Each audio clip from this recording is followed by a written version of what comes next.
Don't look now, it's another sequel!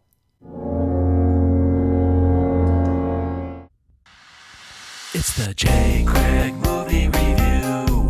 Movie Review. A movie with you.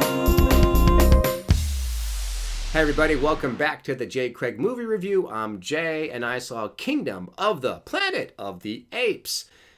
Whew, it's a lot of those. This is the fourth installment of the new Ape remakes. It started with Rise of the Planet of the Apes. I'm a huge fan of Planet of the Apes from 1967, is that right?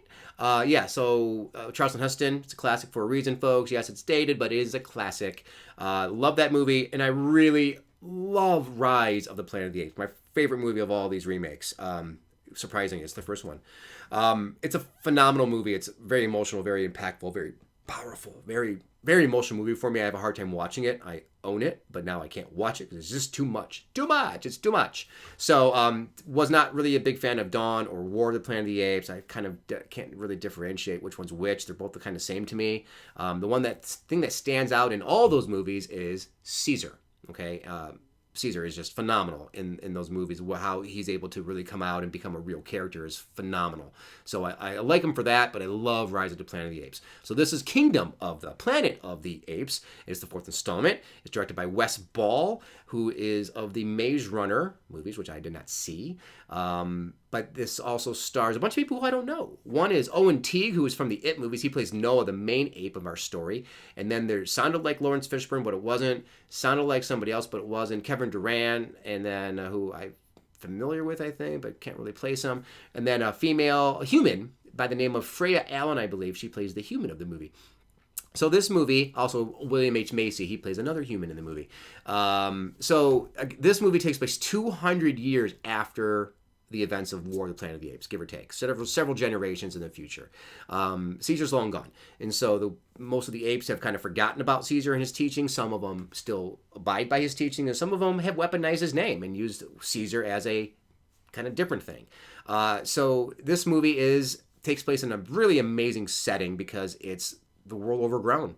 All the skyscrapers and buildings are all overgrown with vegetation and plants and wildlife. It's just amazing. I love it. I just love post-apocalyptic movies like that. I love that setting. So it's really, really phenomenal to look at. The ape work, the special effects work is really top-notch. But let me get to the story. I keep diverting away from it because there's really not that much of a story other than Beastmaster. Yeah, you've seen Beastmaster. If you haven't, please go check that out. That's your homework tonight. The Beastmaster with Mark Singer. Oh yeah, one of my favorites from growing up. And this essentially is the same kind of story. Noah is a son of the king of the area or that particular ape group, and he is trying to become a leader. He goes out one day or one night to go grab something that he broke that he wanted to bring back to do something the next day, something important for the tribe. And as he's gone, he finds another group of apes who are the villains of the story, wearing these kind of crazy looking masks, and they're real scary looking. Unfortunately, because of him, they end up tracking down the ape village. And when he gets there, it's been burned down. People are being killed and tortured, or at least pulled away and become slaves, like the Beastmaster. And any other great movie about pillaging and raiding and being marauders and shit. So now he has to go and rescue them and bring them back to their home, even though it's burnt down to the ground. He's still going to bring them back. But that's what this story is about. And so we've seen this story before. It's been done a million times. It's somewhat entertaining. Let me get down to it. I liked it. Kinda. It's okay. Kinda. It's an okay movie. It's not great. It's not spectacular. I think it fails partially because there's no Caesar. You don't have that character that you're really rooting for. Noah's a fine character, but he's not someone that you're really rooting for. You don't get behind him. You don't really feel for him necessarily. So that's part of the issue, was that you didn't really feel attached to the main character, which is a no-no. All the other characters are very kind of just The orangutan, who I thought was Lawrence Fishburne, which is not. A good character, but in it kind of short. You got William H. Macy, who's in it for a little bit as a human, who's kind of teaching the apes, history lessons from the Roman Empire. He's a good character for the minute or two he's in it seems. So the characters are kind of okay. The villain's good, played by Kevin Durant, but he comes in like halfway through the movie. So you're like, oh, okay, here's this guy. This is the villain now. You have your villain 1A and you have your 1B. You have your nemesis, your main guy, and then you have your henchman guy. So you have both of those, of course, right? You just got to beat them both.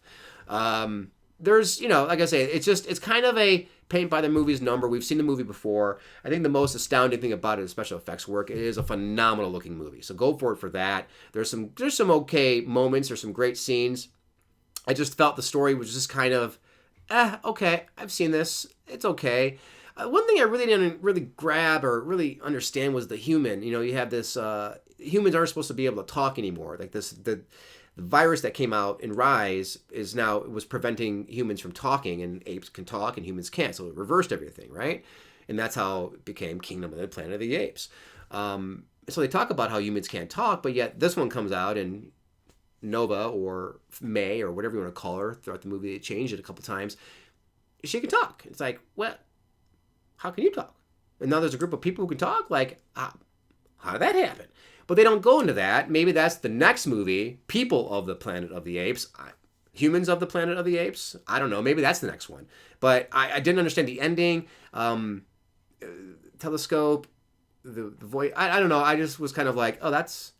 I don't know. I didn't really grab the ending very much. It didn't stick it for me. But it was just okay. For a 2-hour and 20-minute movie, it was okay. So use that for what it is. Go see some apes. Thanks for watching. Thanks for listening. Don't forget to like and subscribe and ring that bell, please. See you later. Bye now. It's the J. Craig Movie Review.